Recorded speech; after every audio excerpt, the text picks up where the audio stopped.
welcome to Discussions of Music, Healing, and Consciousness with your hosts Chris Noble and Bill Perotzman. On this podcast, Chris and I offer a spontaneous, ongoing conversation about how music is intertwined with healing and consciousness. We hope this podcast will cultivate your knowledge and curiosity, inspire your own study and practice of the musical and healing arts, and that your contribution to advancing world consciousness will be satisfying for you and transformative to those around you. Let's get started. Welcome back, everybody. It's been a little while since we had a chance to post something to you. Chris has been on tour. I don't know what I've been doing. And we last spoke with you all about music and other dimensions. And it's my great pleasure today to introduce Christopher Sigmond, who is sitting right now in somewhere in Sweden. Where are you in Sweden? South Sweden in a forest. South Sweden in a forest. Very nice. I've been in some Zoom sessions, and you get to see this beautiful forest outside of Christopher's one. It's like, this is the beautiful thing. So talk about another dimension, right? So we want to return to this conversation because I know you've got some interesting things to say. And to do that, we're going to tee it up with Chris Noble, again, telling the story of how 40 Hertz music changed a friend of his in a very significant way. So let's begin there, and then we'll go into a conversation about the dimensions in music. I love it. I'm so excited to hear what Christopher has to say on that. But thank you, Bill. You know, it's such a pleasure to be back recording this because it's nice to take those breaks sometimes and you get time and space to reflect and experience other things and then come back and kind of compare and contrast. And the summer was great for that because I was able to, I think we spoke about this on another episode, maybe in the spring, where we were talking about music, other dimensions. We've spoken about that episode on Stranger Things where the Kate Bush song is used to literally rip a hole in the fabric of space-time, allowing, the character to escape back into her current dimension of reality. And this summer, I was able to meet a gentleman who listened to, basically, he is the partner of a good friend of mine. He's now a friend of mine. And he, this winter, had a really challenging health scare where he was actually in a coma for about 6 days, a medically induced coma. And then when he came out of it, he had a hard time remembering where he was, who he was, and even his partner, my good friend, he couldn't even recognize her, which is scary and challenging and traumatic. And she actually, my friend, she played him my 40 Hertz music, and within about an hour, he was already saying like, "Hey, babe, is that you?" And like kind of coming back into full awareness. And I'm sure there's other things at play, but it was interesting how it really did coincide with the playing of the music of the 40 Hertz. And to add to that, a month ago, I was in Texas and I was able to meet him, and he didn't know that that was my music. I think he may have been told that, but then life happens, you forget, whatever, right? Yeah. And in this moment, I'm in their kitchen, and my friend, she's like, that we were talking about that moment. And he's like, yeah, I was in some other place, some other dimension, and I really do feel like there was like a chord, like a lifeline in a way being created when I heard this music. And it really did allow me to kind of come back into reality. And that's where he was describing how his memory came back then. And then my friend was like, that was Chris's music. And he looked at me and this huge smile comes onto his face. And he just walks over from the kitchen right over to me and gives me the biggest hug. And it was like this gorgeous moment of life where you, especially, I think as a musician, but it's just as a human being, to know that thing that you created impacted somebody so profoundly, and to feel that love and energy in that hug in that moment was it was a very special moment. I don't think I'll forget that anytime soon. And so kind of the whole story really wraps around the power of music, the power of it when people are, I had just come from actually a near-death experience conference in Arizona, of all things. And in this conference of like 700 people who have died clinically and then have come back from death, all talk about these other dimensions of reality and existence. And it sounded like, the gentleman that I had played this music for was in a similar dimension. And it's just so interesting how the people at the Near Death Experience Conference and what I experienced in Texas, they're all saying the same things about sound and music having these particular extraordinary powers when it comes to connecting to other dimensions of reality.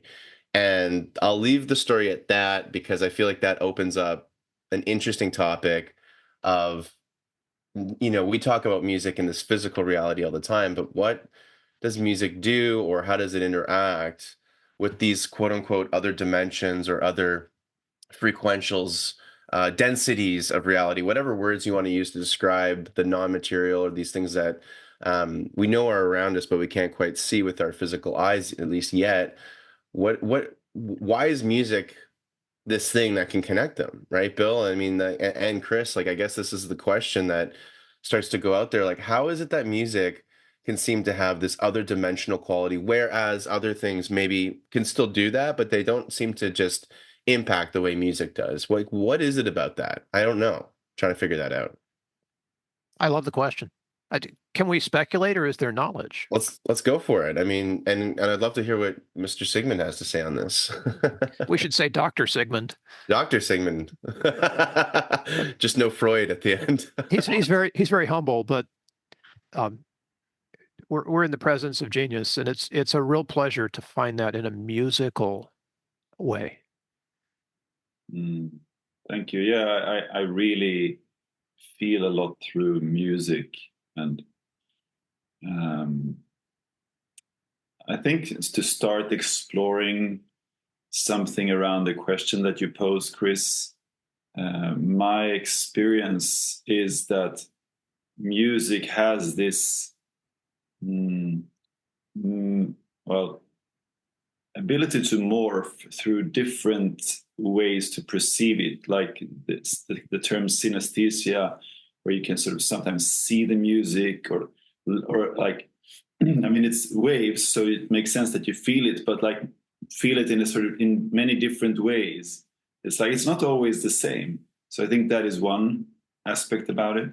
And another thing I think, which is specific for music, it's also for dance, but not for all art forms, is that it only exists in time. There is no, you can't point there it was, but you have to, like, it has to move through time and then it comes alive. Whereas the experience of the music, when it's really taking us to another place, I feel is a timelessness. So it's both in time and out of time at the same time. So, can you explain that without using the word time? I can use the Greek words for time. There are so many of them.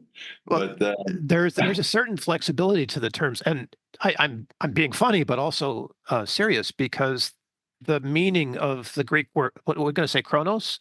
There's several words. That's the time that the watch measures. The chronometer, chronos. Physical time or astral time or something. Chronological. Let's call it the time that is measured time. Do they have a word for the time that cannot be measured? Yes, they do. It's called ion. It's like eternal time or mythical time. I think of it as timelessness. Eternity is another translation. That's ion. What is the potential for the present? Like this present moment in all of this. So I think that falls into the third word for time, which is kairos, which is the most. I think is, for me, that's the most dynamic one, because it's the right time. It's timing. It's like just the right time, and then you can sort of break through between whatever thing is happening. Like synchronicity or something. Chris's friend hearing the music, and synchronicity is kind of when it sort of appears, I feel. And then timing is also, there is like an agency to act. Like I find sometimes I want to do something, for example, in a conversation, I want to bring something up, and then there is this moment, and then there is an opening, and then it's possible to go through. And if I go through, then it can move. And if I don't, then if I try it later, it's not really going to work, because that was when it opened up. So it's about this sense of timing, I think is kairos. But for sure, synchronicity is it's a very fascinating concept as well from Jung's work, and I think it's also what I heard about how he coined that phrase in itself is a story worth mentioning. Apparently, he was reading a book about Egyptian beetles, scarabees, and he was somewhere in Switzerland where there are no scarabees. And so he was reading about that, and then we went over to the window, and there was a scarab sitting on the windowsill. It's like, ow. Where did this come from? What are the odds? Exactly. I also had a question, I guess, or kind of an idea of with music. You know, what you're mentioning, Christopher, is music when it can reach these other dimensions. Is it something like, you know, with synesthesia, how you're all of a sudden able to perceive, let's say, more information, whether that's in the form of colors with the music or shapes, right? You're seeing geometry. Is music something where, let's say as an example, when you take a psychedelic, all of a sudden it's like you've opened up more of your antennas, let's say, to receive information from the rest of the Mhm. universe. So you're getting more information. If we were to, let's say, be able to perceive outside of our five senses, would music look and be perceived very, very differently? Like if it's this multidimensional thing, what if we were able to perceive more dimensions? Like what would music look like? You know what I mean? Would it be this big ball of geometry or you know what I mean? It feels like because it's an extra dimensional entity or type of, let's say, thing, for lack of a better term. What do you think that would look like? I mean, we can't see it unless we got synesthesia, but what, you know what I mean? Like I think about these weird questions like that, right? Like Yeah. how does it bridge between physical reality and non-physical reality? Is Like it another system on the chart. You've got all the instruments, or you've got, like, your chord chart, and there's yet another system, and it's like this is the other part of the music that right? we have Like to play somehow. well, like some of these people, I guess I'm asking this because it's still fresh in my mind from the near-death experience conference, where some people, when they're on the other side or when they're out of this physical reality, Mhm.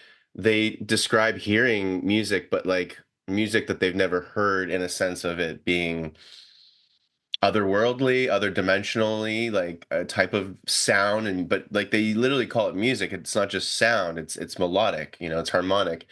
And what you know, they were saying how on the other side, everything is just exponentially more vivid and more lifelike and more incredible. More feeling. Yeah. Music is no different. And you know what I mean? Like what, like in this physical reality, what if we were able to turn on more of our senses? What would music start to look like? You know what I mean? Like when you're playing at the piano, Bill, would I all of a sudden see you engulfed in this ball of energy or frequency? You know, like what does that look like? Do you have synesthesia, Christopher, or are you able to perceive? Do you sense music a little differently, or how is it for you? I've had experiences of that, and one of them was when I did holotropic breath work. And so the first part of it was to breathe intensely for 45 minutes, like, which is not something that you should do alone. You should always have a sitter, by the way.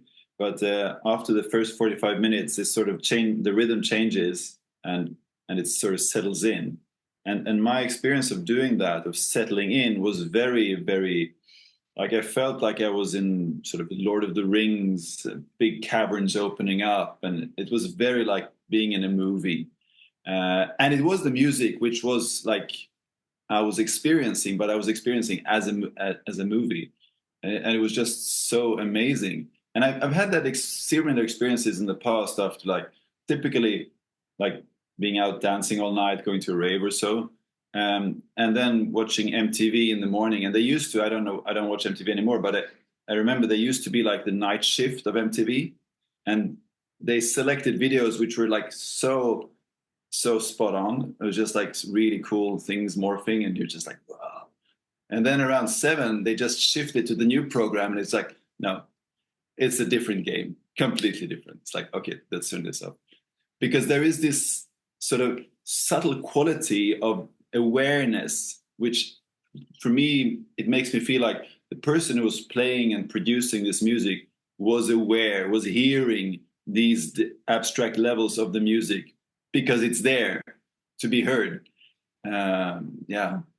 But then the other thing you mentioned, Chris, I think that makes me think of this term, the music of the spheres, like this otherworldly music, which is a concept which is sometimes referred to.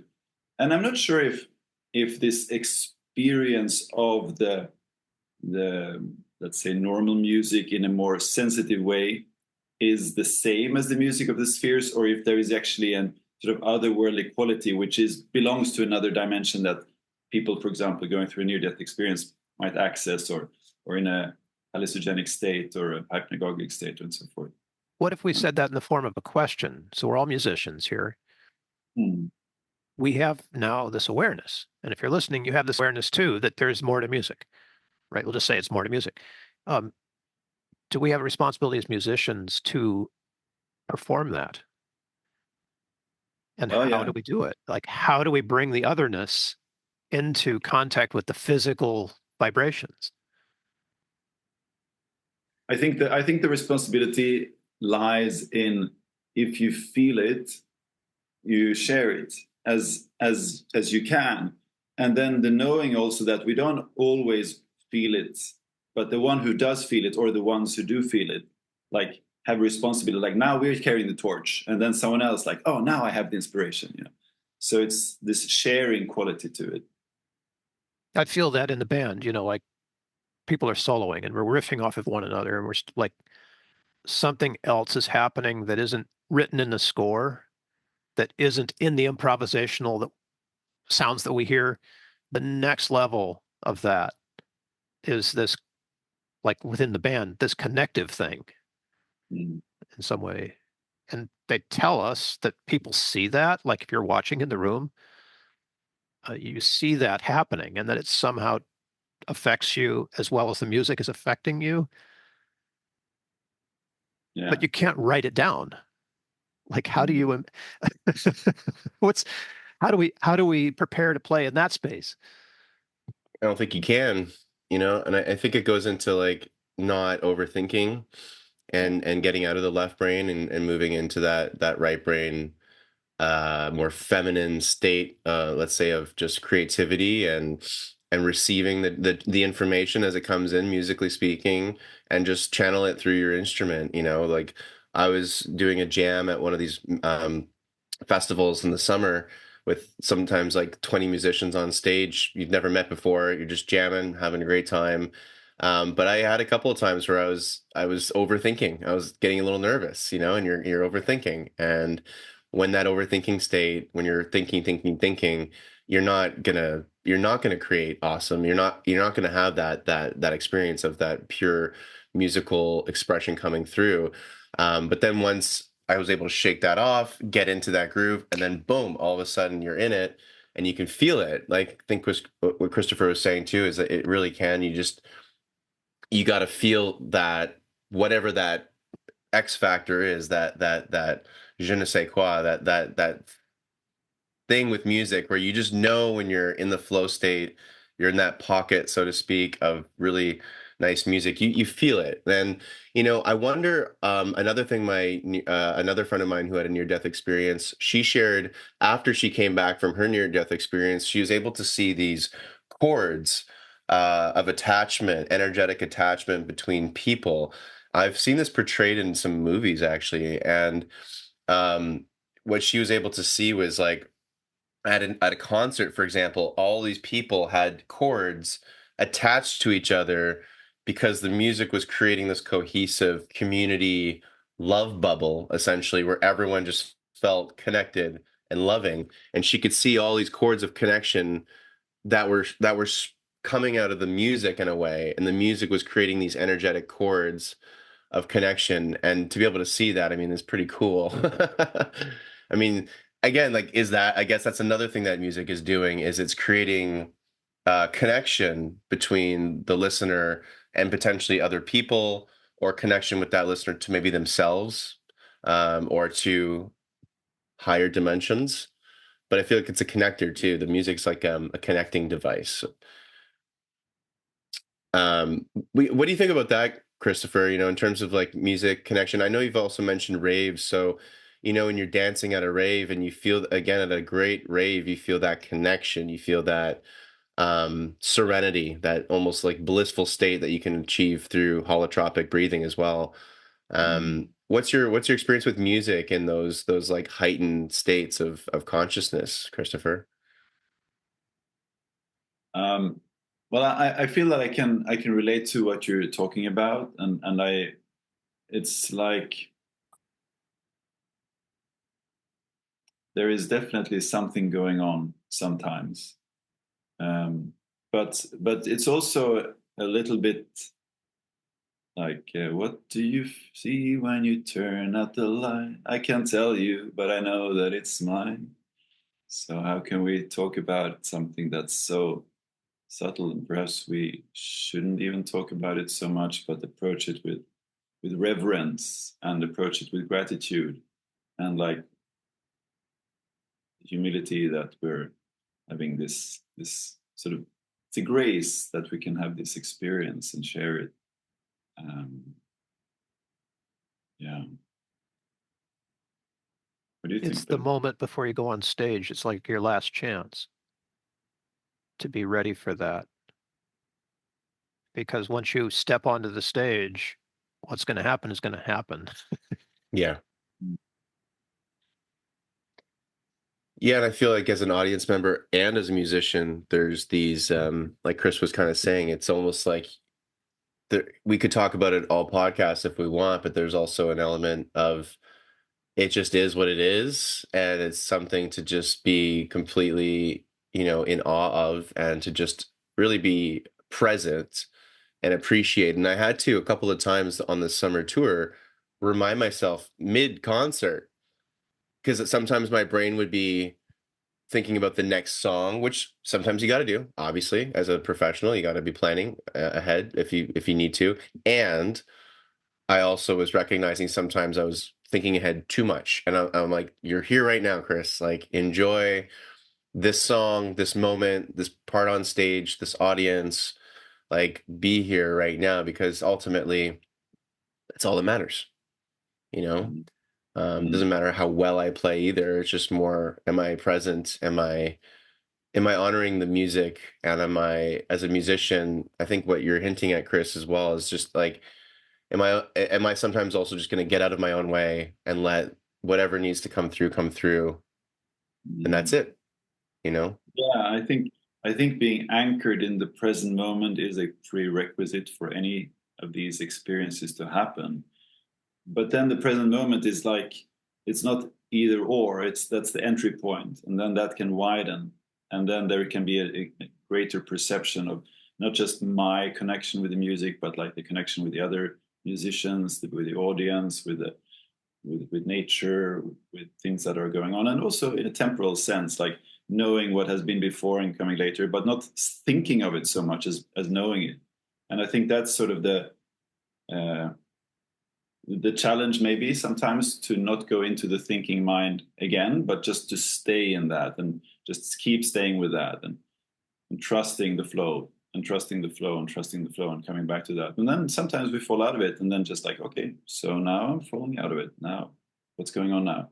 And maybe there is, and also to allow for the frustration of not feeling it. If that is what's true in the moment, then that's what's true in the moment. So okay, so then that's what's going on.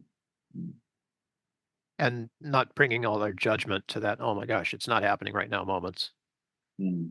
Like there's always that point about three-fourths of the way through my solo where I wonder how it's going to end. Yeah. Oh my gosh, is this going to, where is this going to end well? Yep. But I think if that isn't there in three-fourths into the solo, that means that you're not really on the edge. I like Good that. point. Yeah. I So like that. not only are we daredevils in terms of like technical and musical risk, that edge is also essential for making the connection possible. Like we have to push the limit, otherwise, we miss the opportunity. I guess how it feels to me. Like unless I take it to the limit, I'm I haven't fully lived in the moment. Mm. And I think limit is all perspective too, right? What Oh, is I the know. limit? I'm thinking of the what's that Eagles song? Take it to the limit. Just like um, pushing, like you see in sports ball, right? Everybody is out there doing the very at the top of their game, Yeah. right? Yeah.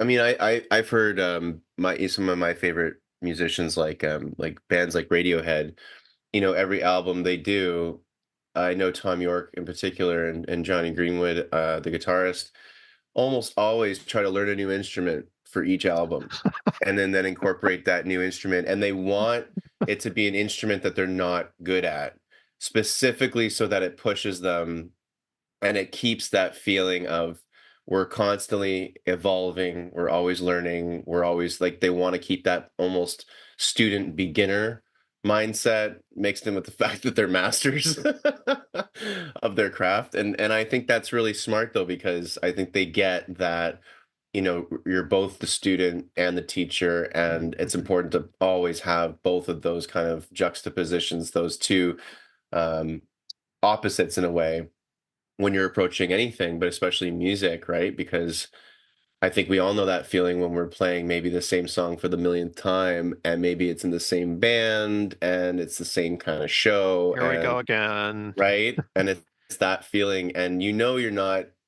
likely putting out maybe the best quality of work at that point if you're not feeling it. And I think that's why bands like Radiohead have to bring in that new sense of like, okay, we got a new instrument.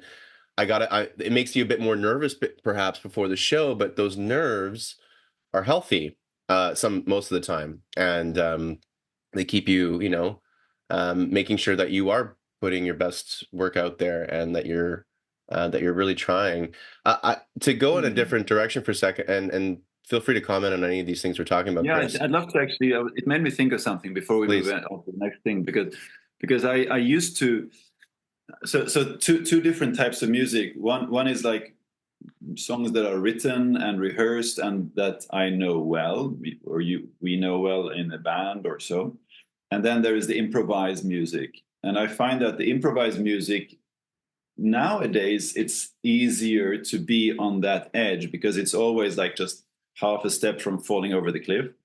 Uh, and still in the improvised music it's also about taking risks because there are things that I know this works, but that's not really it. But it's like being out at the edge.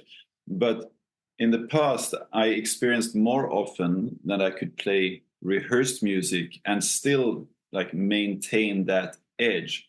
Like it wasn't like the feeling that I'm doing it for the first time, like how Jesus says, see, I do everything in you. It's like every moment is new in itself.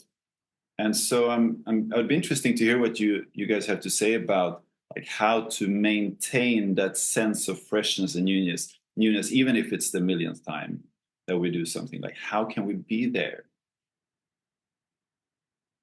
Now, for me, that comes from the audience. Hmm. It's me playing the same music. If I mean, we're talking about the kind of music now that's like the millionth time that you've played it, right? Uh, it's all about the audience's response, and anticipating that, I think, is the thing. Even if I've playing it for the thousandth time, there's somebody in the room who hasn't heard it yet, right? Hmm. And what will that person's response be? And it's hard to kind of put this in context because you can't see everybody in the room, right? But that one consciousness, that one awareness is out there somewhere. And being able to dial into that, maybe it's just an opportunity. Being able to dial in on that is what makes it fresh for me. Hmm. The other thing that makes it fresh is, especially with classical music, is playing things that are way too hard for me, because that's always a risk, and that always keeps me on the edge. Yeah, I feel the same, especially with audience. The audience really does make it. I used to also do theater a little bit, so sometimes in theater, you're running the same show hundreds of times, same idea, and it really becomes a game of each specific part of each specific song, and because you're doing it all the same each and every time, that becomes its own kind of fun challenge. You're like, did I hit this part this way this time? Oh, that was a little different. Okay, fine. and let's see where else in the whole song or the whole piece or the whole concert where do I do, maybe quote unquote hit the right notes, or where can I take something maybe a little different in this one section where I can do that, but then the rest of it's the same. Like there's all these little games I feel like I can play with myself to keep it interesting. And I think it just depends on the type of music, and I think it depends on the type of performance Yeah. and everything else in between. Like every summer tour I do with the artists that I tour with, I always add in new equipment every single time. Like there's always a different setup for me because I'm always trying to improve my live setup, but that's my little change every single time. So even though the songs are the same, one, we play them differently almost every single summer too, which is, and I think a lot of bands do this. They're always rearranging, songs and instrumentation and whatnot. So there's lots of ways to do that. I am curious as well with you, Chris, because you've mentioned this a couple times, and with the raves and with dancing, and I'm so curious to hear what your experience with music and dance has been like, specifically because like myself, I absolutely adore to just dance and let loose, and I find it one of the most freeing, fun, extremely therapeutic at the same time experiences. And it's one of those things where when I've spoken to other people at some of my dance events that I run and DJ at, they say the same thing afterwards. They're almost amazed at how good they feel from doing something so simple. And so in a way almost childlike, right? You're just dancing, you're just moving your body, shaking it around to some kind of music. What's your experience been around music and dance? I've had so beautiful experiences with music and dance, both in my 20s when I was going to a lot of raves in different parts of the world. But I would say even more so for the past 5 years when I've gotten into five rhythms, which is sort of an organized shamanic practice, which is all based around the dance, but it has a structure. So the rave is, I mean, raves are great, but it's kind of like very intense most of the time, and maybe it goes like mellow, but it's kind of this. Whereas with five rhythms, I experienced that it's different every time, and the music, it takes you to different places, and then it has like these distinct different phases as well, which is kind of like a full body, mind, soul, heart massage. Um, and it also has a lot of the interplay between me doing my dance and then connecting with others one on one or in groups or triads or the whole group or this feeling of like there is a sense of community, and especially doing longer workshops for a few days, even 5 days or even longer, sort of going deeper and deeper, like step by step. And I think the physical embodiment aspect is really, really helpful because it helps to ground the experience also. So it's not just a fleeting thing that happens, like, oh, what happened? But it's like it's here. And also to have this opportunity to work through it and to work with emotions and connect and talk to people outside the dance floor and then bring it back and forth. So it's like this back and forth moment, I think, that adds more and more to it. Yeah. I got to do some ecstatic dance for a couple of years. Hmm. I want to make sure we post that link. Did you say high rhythms? Five Five rhythms. rhythms. Five Yeah. rhythms. Okay, I'll make a link. It's like the structure essentially, right? So ecstatic dance is like the main definition of an ecstatic dance is the five rhythm structure that they follow. And with my dance events, I take a lot of the five rhythms ideas, but then I take a lot of the rave cultures ideas, and then I like to blend them together because I love both. And I completely agree with Christopher on the raves being like 95% hard and heavy, and then there's like sometimes this dip where you really want more, you want more dynamic, you want more rise and fall usually. Maybe you don't, and then that's why you go to a rave.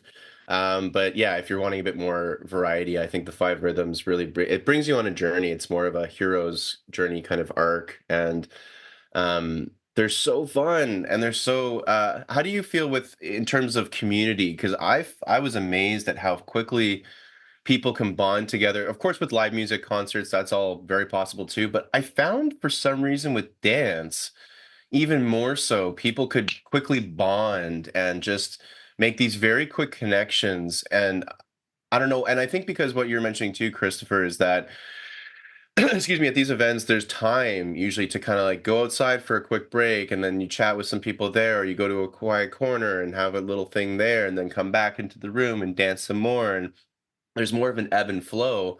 I find that really conducive and helpful for making new friends, new connections. What's both of your experiences been with community and dance? What do you say, Bill? All good. I'm terrible. Dancing is not something I do, but You don't have to be good at it though. It's well, the exactly. But I right. tried. So remember that book, The 4 Hour Work Week? Yeah. Tim Ferriss, and he's talking about how he learned to tango dance and became an award-winning tango dancer in Argentina, like of all things, right? So I met my wife because I wanted to take tango lessons, and she is an amazing dancer. And as a part of that, I got to experience a dance studio for the first time. Long story, but I'm coming to the point here, which is that community experience in the studio every week, with regardless of how good we were at it, that community experience was really important. It was like vital. And I've been to some, what do they call them? Milongas, where people who tango dance a lot dance. It's incredible to watch because tango is largely improv. And yet the people that are doing it look like they've practiced the choreography for years.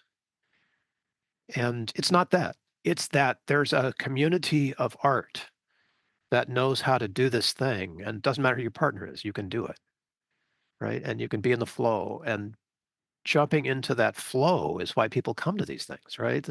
So there's that evolution, like me in the dance studio trying to learn. And then there's this higher level of people who do it regularly. And it is so beautiful to see that. It doesn't matter whether it's tango. Rebecca, my wife, and I participated in like 1910s dancing, which is like the one step. It's really basic. Same community, like the same beautiful framework in which people do what they do. Is it an out of body experience? Well, no, not for me, but the ecstatic dancing was, right? And felt that sense of community in that environment that I could practice hard enough for, I guess, and be part of in tango or whatever. But that out of bodiness is why people are there. It's the same thing in the rave, right? Hmm. Yeah, cool. I can relate to a lot of what you said, Bill, and this sense of community, especially with people who have been dancing a lot. It's not so much about being good at it; it's more about not getting in your way all the time and just allowing yourself to be you. And especially with these free form dances, I've also done choreography dance, but with the free form dance, I find that it's so much about just allowing the movement to move you. It's not about doing, it's about allowing it. So it's same like with the how the music comes through, but this time it comes through the body instead. It's like a different expressing. And then another thing I really like about it is that it's this beautiful communication as well. Like I've experienced being at the workshop for a few days and danced with someone. We've had such a great time and feel like we've shared so much. And then at the end, we realize, oh, you're from that country, I'm from that country. And we speak different languages and we didn't even know it. But we've already, had this communication as if we've known each other for years somehow. So and then there's the other thing, and I think it's because people want to connect. Like it's so intrinsic to who we are as humans, like this longing, the limbic system of the brain. Like we long to connect, we long for community and to bond and to touch each other and to be together and be in our bodies. And in our culture, many times that's not available. So when it is available, it comes so naturally. It's like, yeah, here we can just relax and hug each other and dance. And it's and also another thing that I really appreciate about both the rave culture and five rhythms is that it's not about trying to use the dance to pick up someone, or it's not about right. There's no hidden agenda. No, I mean it happens that people meet, of course, and you fall in love on the dance floor, and beautiful things happen. But Like it's the dance. Yeah, exactly. Me too. But the dance is first, and that's why we're all there, and everyone can do it. And I really like this expression. I don't know if I heard it or if it came to me in a dream, but it's like if you're not, maybe I read it in Gabriel Roth's book, but if you're not going to do your dance, no one will. Like you're the one who can do it. Otherwise, it won't happen. And I think that approach helps a lot. Can we return to the concept of time? Because I'm really interested in how our art, music or dance, happens in time. Mm. And you made that observation a lot earlier, Christopher, and I'd like to go back there and kind of ask for you to sort of riff on that a little bit, how music does play with time. It can expand it and all of that. Yeah, I think what you did with your hands just now was really good. It's like an accordion. You can go out. Well, maybe not like an accordion. There are people who will respond negatively to that. I know what you mean, though. I think it's a good analogy. It's tension and release, right? The breath. Okay, sorry. I didn't mean to interrupt you that way. Well, I did mean to interrupt you, but yeah, you did. Joke. Cool. But I think, yeah, even though it's a joke, I think it's interesting because it's sort of saying something about what's blocking us from presence. Like there is this prejudice. No, accordion. I can't do that. So when the accordion comes on, it's like, oh, I don't want that. And then I think what's happening is, and I mean, it happens to all of us. But I think what happens is that then I'm actually not allowing myself to have the experience that I could have in that moment, even if it's like a this even if it's a bagpipe or something. What did you say, Bill? Even if it's a bagpipe. Yeah, even if it's a bagpipe, even if it's making me viscerally sick and I just want to throw up. It's like, okay, how does that dance? How does that move my body? Like, it's a retching dance. So the more I can sort of just bring into the expression, whether it's the body or with an instrument, I guess it can be a little bit more sensitive. But although sometimes when I sing, like I like to bring people on journeys and then just allow whatever comes up. It's sort of connecting a little bit to what you said before about the audience. Although in that setting, I think of it more as we're traveling together, but like picking up on things like, maybe that's there, and then let that come out, not to censor it. Like the less I can censor, the more I can sort of go with it. And then the time quality, it's really flexible. Sometimes time goes really quickly and sometimes goes slowly. If we look at, the Chronos time, but then there is a timelessness quality and timings within that. So it's really a quite fascinating landscape. I'm going to use the word, I have played a lot with the time between stimulus and response, between trigger and response. And that comes from this practice that's in classical music quite a bit of silence. I forget the first time I got this. I think it was at a classical concert, and I'm trying to think of an obvious one. Okay, so there's an obvious big pause in Beethoven's Ninth Symphony. And it's right before all hell breaks loose in the last movement, right? So there's this moment where there's this giant chord, and then there's silence. And the time before the conductor lowers the baton for that final rush to the end is it's written as, like a rest, but you get to choose. Like if you're in charge, you get to choose how long that's going to last. And those kinds of moments have become really important for me in music, where maybe it's stretching time, but in the moment when it happens, it feels timeless. It feels like all kinds of time have gone, and the only thing that's left is this moment. And this moment could be a long moment or a short moment, but this moment, right, happens. And I can't find a better way of explaining it than that. But there is something that happens in silence that you cannot hear or feel or experience any other way, provided that you've set up the silence properly. Like you've had, 35 minutes of the symphony have gone by, and now you're at this moment. and there's 7 minutes to go, right? And you're the conductor. How long do you want the moment to take? How long do you want it to last? And I don't know how to ask that in any other way. You know what I'm saying, Christopher? It's like you get that amazing choice. How Yeah, long should it's it last? How long can it last?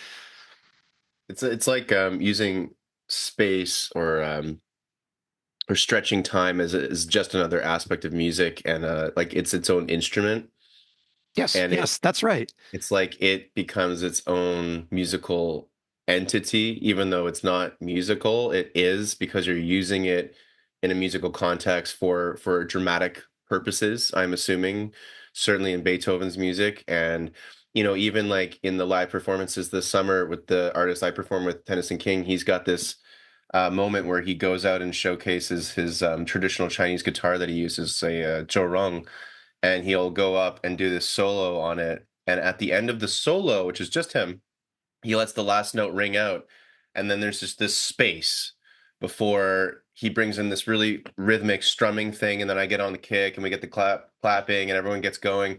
Before all that action, there's this pause, there's Yeah. this space. And it's the same thing where, as the conductor, well, in this case, my friend gets to dictate how long do we want this? And you can do that classic, like, hold the guitar up in the air, okay, everyone, let's go, get loud, get loud, get loud. Like, you can really take that space and that time to do a variety of maybe non-musical things that make the experience even more incredible, dramatic, exciting, entertaining, and all that. And I love using silence and space to create tension or drama or something. It could be soothing. It could be a moment of absolute serenity and peace, or it could be drama, but it's all silence. Isn't it cool how you can use that, like, for such different purposes in a way? So we're the presence of the listening philosopher. I love that tagline, Christopher. How in that space do you listen? And can you teach someone to listen in that space or to create that space and how to listen there? Just two easy questions. Mm.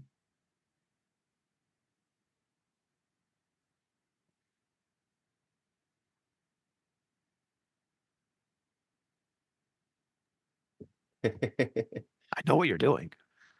And you know what, brother? I love you for it because that is the illustration of exactly what we're trying to discuss here. It works really well on a podcast for our audience who can't see us right now. We're practicing silence. Yes. Stand by. Your podcast will resume momentarily. Yeah, it's talking about silence is a little bit like bombing for peace, I guess. But Yeah. A good point. yeah, but I find listening circles to be very, very helpful, and it can be a beautiful thing to share. And I think it's what it comes down to a lot, and especially in our culture where so much is about I want to make a point, or I want to say something, I want to, like, to allow for things not to be said, like not to try to fill the void with noise. I think a lot of us fear the silence because there is a vulnerability to it.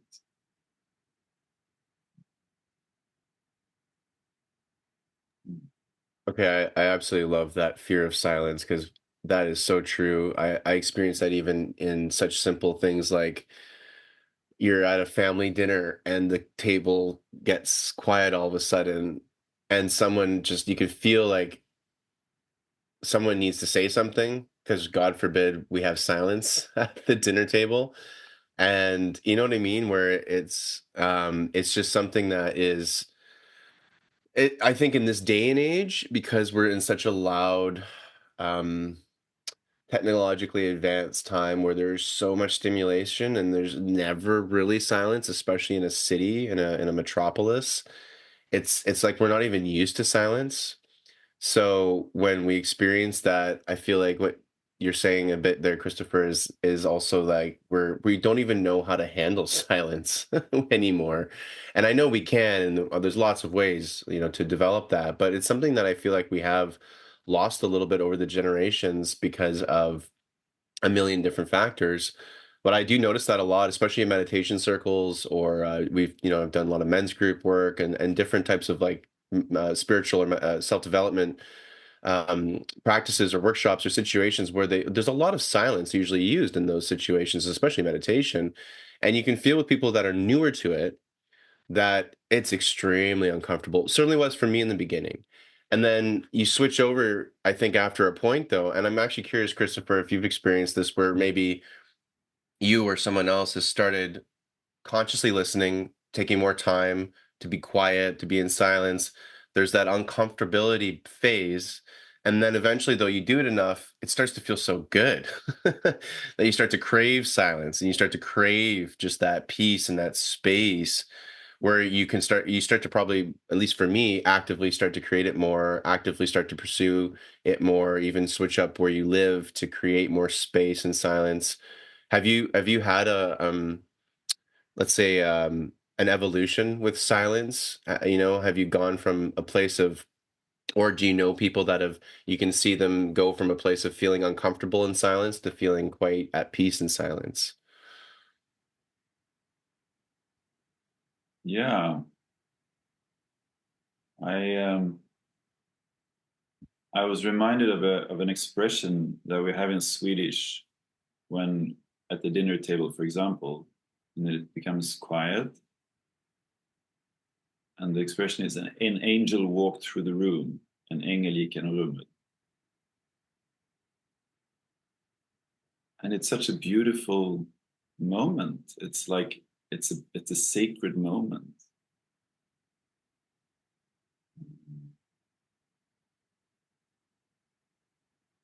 And I think it's um, I have been through processes where in the beginning it's a little bit like what's going on now, because a lot of the listening, I think of listening in different levels, and not just me. It's something I also read about and studied. But like there are different ways to listen. Like, am I listening to find where I can say my thing, or to sort of say something, destroy the argument of the other, or am I actually listening curiously what's going on? And I think it can be a very beautiful experience to like be in a group like the ones you mentioned, whether it's men's group, meditation circle, or just like any conscious group. Like the image that comes to mind now is sitting around a fire outside and sort of having a conversation, but the fire is part of the conversation too. And I think the fire can help with that, because then you can just it's sort of okay to just stare into the fire for a while.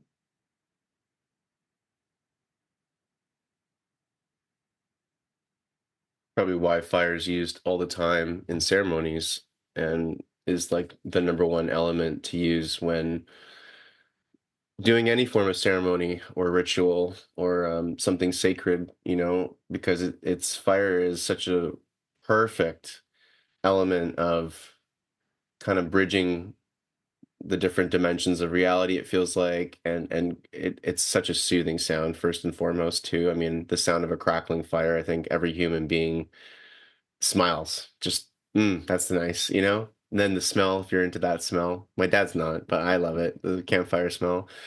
One of the most soothing smells I've ever smelled in my entire life. And in conversation when I go camping with my friends, it's a great example, Christopher, because it's so true. I'll go when I go back to visit my hometown of Toronto, Canada. I usually go out camping with a bunch of my friends, and a couple of them are actors and vibrant, vibrant buddies of mine. Loud, loud, exciting, but vibrant. I mention these things specifically because usually we're pretty rowdy, and it's a good fun time. But it's usually a lot of storytelling, funny laughter. Like we're always having a good laugh, and yet once we get around the fire and it's that nice time in the evening, perhaps, we all just kind of shut up for a bit and without needing to say anything, because the fire starts to sort of just take over as the main party host, so to speak, and can really um, it just really adds a nice element. And I'm not even sure where I was going with this thought per se, because I don't have a question after it, but I really liked what you said about that, Christopher, because it's true. You know, it's fire itself as an element adds a whole. It's like having another person in the room. And then you don't need to talk to the other people. You just let the fire do the talking. And I think that's really cool. Exactly. And then I was thinking while you were talking, I was also thinking of this expression that you can say someone is on fire, you know, because then that person is like inspired or just have a lot of energy or just like, wow, you know, something is going on here. So, and then coming back to music, you know, if you would say, if you could say about the musician, oh, that person was on fire, she was on fire, he was on fire. It's like, oh, yeah. Yeah, and I guess even thinking of the elements on the side of water, I was just talking to a friend of mine, and she went on a road trip where she set an intention for 6 months to figure out how to live like water, which is very a Taoist, you know, very Taoist approach. And I've ever since moving out to the west coast of Canada to Vancouver for the last 3 years, I've been trying to figure out flow and live like water, and how do you do that, you know, how does one do that, and coming from such a busy hustle bustle New York City kind of style of living, and I have to admit, you know, that element is a beautiful example of what I feel like you can get in with improvisation and flow state, right? When you're in flow state, you can certainly have that element of fire in a sense of like your energy is just you're on fire, like you said, like you're just expressing on such a high level. But then you might also have element that water element because you're flowing with such ease through the music and allowing perhaps all these other amazing ideas to just literally flow through you like a current of water. Now I can't stop thinking about the different elements of music, because this actually ties into a lot of the traditional Chinese music, and I know a lot of classical and ancient music from around the world used to write their music specifically to mimic different elements. So, as an example, the zhorong, which is I think it's Cantonese for translates to medium-sized lute or medium-sized guitar. Basically, it's this bulbous, like half moon shaped guitar, and the fretboard has a lot of space between the strings and the actual neck, which is again common in a lot of classical instruments. And the reason why is because they wanted the guitarist to mimic different bird sounds, wind, water, fire, but with the guitar. And they would even write and notate music to bring in the elements into the music itself. And so, as we're speaking about these things, I was literally just reminded in my own brain of that connection of how the ancients, that's what music was in a lot of ways to them, was just almost a way to personify the elements we experience in nature. And um, I don't know if you've ever experienced, both of you guys, now that this is all just coming to my mind right now, but have you experienced as a performer with music, you know, maybe not consciously, but have you felt like you've been able to convey, let's say, ideas or feelings or sensations through music that might represent some of these elements? You know, maybe you didn't consciously go in with that idea, but if looking back at your career and or moments of performance, have you guys ever felt like, wow, that was a fire moment, perhaps, or this moment really did feel like water in a way, or perhaps air and the wind, or it was really grounded and I felt like I was maybe part of the earth in this moment. I mean, I know maybe it's a little abstract, but have you guys ever experienced moments like that? I wish I could say so. One of my dreams is having a concert grand piano on the top of a 14,000-foot peak. Yeah, I love I, that. I've seen cellists who hike up there with their instrument and play there and record it, but pianos are hard to move. But being in nature that way is so incredible. Regardless of what you're playing, I have a hong drum, one of those hand pans, and I love to go outside and play that in nature and just be part of the inspiration of, the birds or the wind or the whatever's happening in nature. So perhaps someday And yes, I think I feel it all. There's a difference between a beach jam. A drum circle at the beach is different than a drum circle in the park. And you really get that difference. It really feels different, right? So I understand what you're saying, although to experience it on my instrument would be lovely at some point. What about you, Christopher? Yeah, I'd be happy to share an experience that I had a few years ago as a summer festival called Space of Love on an island in Sweden. And so I was there to facilitate dance, and so I brought my instruments and I themed it around the four elements. So I did four separate workshops for one of each elements. And I hadn't really planned exactly what I was going to do, but I had sort of a general idea where I wanted to go. And so the first one was Earth, and it was in this tent. There's a lot of people there. It was really warm, and it was an opening towards one end and not towards the other. And people were there and dancing on the grass, barefoot, and just like playing the drum a lot. And people were coming up, and I was like, we're dancing with the earth and Mother Earth, and feel the womb, feel. And someone was coming up and, can we open the tent a little bit? It's like, no, we're staying here, dancing down, and it felt like really, really profound, and there was some powerful, experiences that came out of that container of just like we're in the earth now. And then the next one was water, and I did it on the beach, so it's like the water was there, and it's funny also because for the first one people like really came, and there were a lot of them, and then we did it and then they left.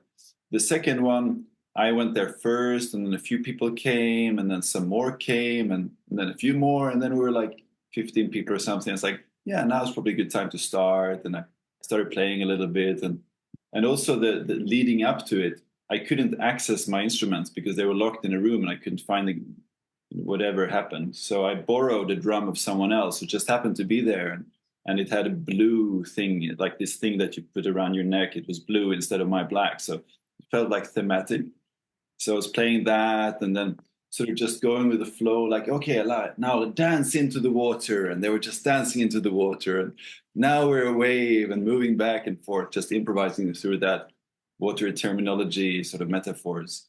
And then towards the end, it was also like allowing it to abate, and then people were like, some were leaving, and then a few more. It's like, okay, that's that. And now we're done. And, so, and then a couple of days later, that was the fire ceremony, and I did that by, like, there was this place where we could have a fire a little bit further down on the beach on a hill. And for that one, again, I couldn't find my instruments because they were locked again. It's like, what's going on? So I just like, okay, I'm just going to go there. And when the time came, I was the only one there, and one guy was there who was collecting firewood. It's like, okay, the fire has not started yet, clearly. So he was collecting firewood, and then 20 minutes after the set time, the first person came and said, oh yeah, so can I help out? I was like, yeah, please collect firewood. And then after a while, 10 minutes later, we started the fire, and then people started coming, and more were coming, and more coming, and the fire was building. And then someone came with a shamanic drum. It's like, yeah, can I borrow that? We started to bang it, and we were doing this improvised ceremony, and all of a sudden there were like 5 people with shamanic drums and a didgeridoo player. I think there was 50 people there, and I was doing this ritual around the fire, going one direction, and then we were doing different dances, and then ending it all with the circle in the other direction. It's like very, very sort of ritualistic tribal sense through the fire, and it's like the whole way how it sort of built, like the fire was bigger and bigger and bigger, and then through this crescendo through it. And then at the very end, it was quite, it was hot because it burned me a little bit towards the end because I was there holding the circle, and it was just ending it all, and I was like just channeling.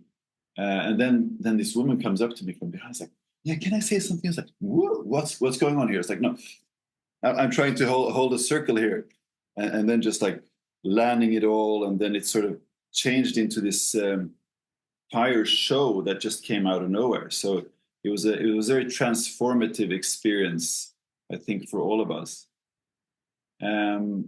And then the very last one, which was Air Element. So that was again a couple of days later. For that location, I choose the sort of a field which with an open air, with some trees around. And I asked a friend there, if you could join. He had like one of these big flutes, like not just the normal flute, but the extra long one, alto flute. And he brought some other instruments, wind instruments, and we're just playing really nice, soft sounds and a little bit of drums, and then going through some sort of weather metaphors. And like there were 4 groups with the 4 winds coming and moving through the air, and bird song and very light energies to just like and it was a very light yet powerful, like there was a storm coming in our dance, not literally, but like in our energy. So it came together very nicely, actually, and it was pretty much all improvised. So thank you for asking that, and it's fun to reminisce about that. This is spontaneous. I haven't previewed this with you, Christopher, but could I share some of your music in the stream here as we close? I've got Spotify, and anything that's on there is easy to share. Ooh. Yeah, that'd be lovely. What would you like to use? The 4 that came up, one's 10 minutes. Probably not that one, but I have Stand Up, New Life, and Burning came up. Well, I do have my guitar here, so I'd be happy to play it live. That would be even better. Well, I'm always down for the live. I will change to live performance on then. Okay, and I'll mute out. Me too. You can see.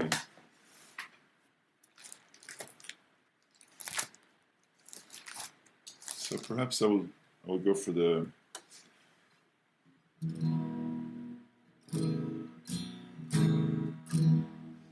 Yeah, cool.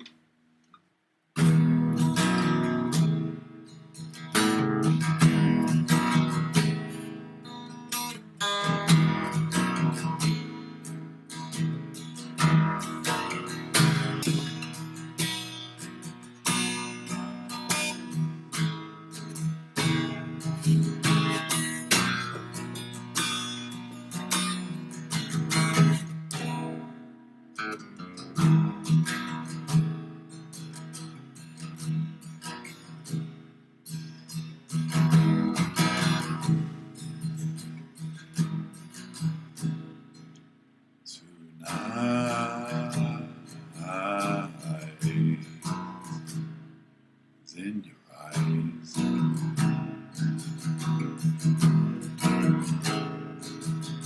starlight,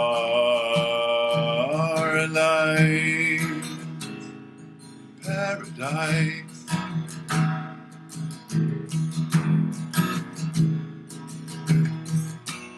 and in this view, your soul is true.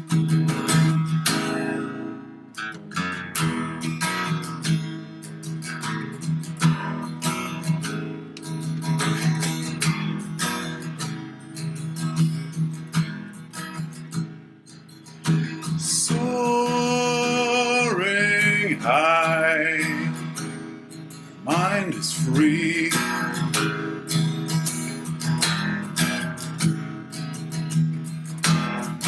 In one combined, visibly.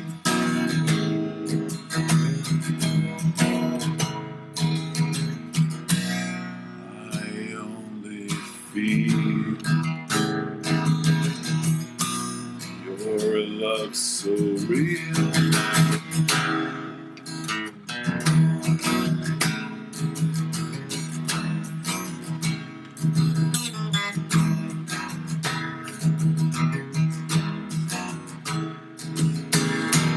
I welcome you to the new line of thought, a place where dreams form the answers that you sought.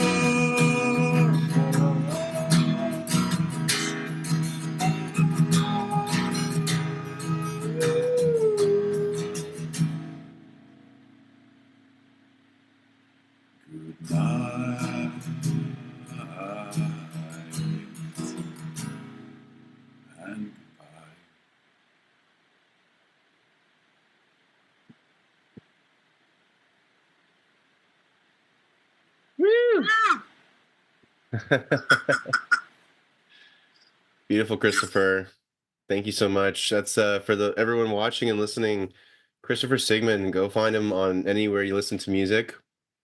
And of course, in the show notes, we're going to have all Chris's information, so you can check him out, check out all of his amazing work, his amazing music. And wow, what a great way to end off this episode. Really, such a joy to talk about all these amazing topics with both of you. Beautiful humans today, and I'm just so grateful to be in this virtual but very magical space with the two of you guys. And just from my behalf, thank you so much, Christopher, for taking the time. For those again watching and listening, everybody, Christopher's calling in from Sweden, and I'm calling in from Vancouver, Canada. So we got a solid 12 hours or so, maybe 10 hours. I forget what it is, but it's a lot. So thank you for taking the time for the call today. Thank you for sharing your wisdom and your experiences and your stories and your magic. And we just really appreciate you. So thank you, Christopher, for joining us today. Appreciate it. Yeah, Thanks a lot. Yeah, really a pleasure to be here. Thanks, Chris. Thanks, Bill. hearty second to that. I'm still finding my voice here. Beautiful music. Thank you, my friend. Thank you so much. Yeah, this is great. Thank you. Beautiful. All right, everyone. Well, we'll catch you on Aho. we'll catch you on the next episode of Discussions of Music Healing and the Consciousness. Thank you so much for tuning in today, and aho to everyone listening. Much love to you all. Mwah. Mm.